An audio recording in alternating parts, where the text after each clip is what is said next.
Hey, how's it going? And what an awesome day. So come, share the spot with me for a bit as I share some thoughts. Here's the scoop.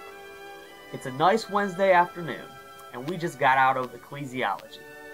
And in case you're not familiar, this is really a fancy name for a study of the church.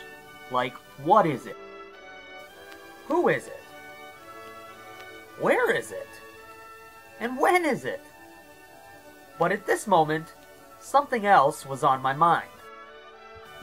I needed to practice film editing for my class on multimedia and evangelism, and I needed footage. So investing in the latest film technology featuring the clearest picture, I jumped right in. Hands, feet, over the shoulder, walking, hands, total randomness. And of course, I still didn't have anything that made any sense.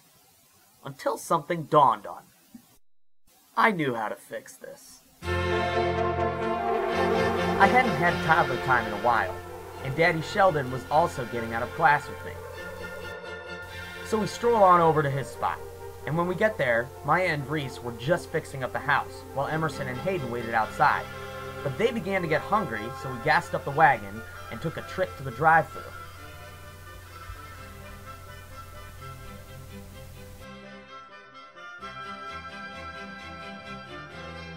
Hey ladies, can I take your order? Yes.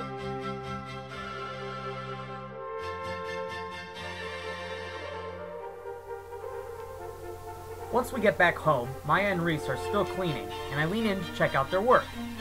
And I notice the clock on the stove. 3:12. And just then a thought occurred to me.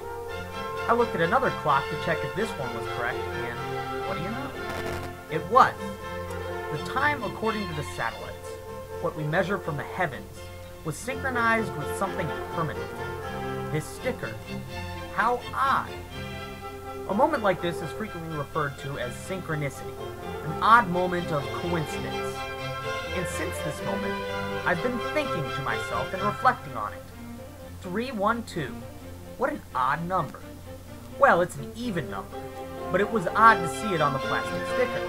And when I saw this, the class on the church came to me, and in this number, I saw a representation of God. I saw a distinct yet separate sequence, following the order we read, but not numerically. Each number had its place, adding to the perspective.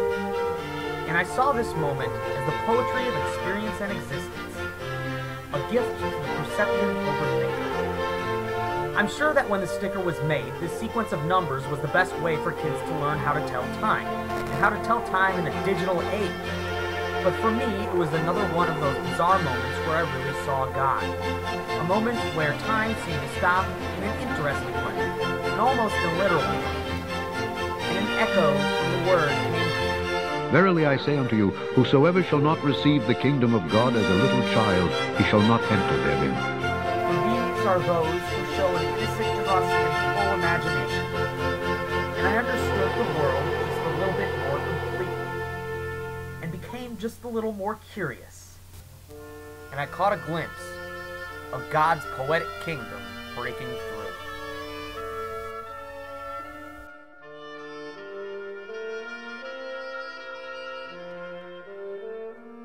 Oh, spider. What?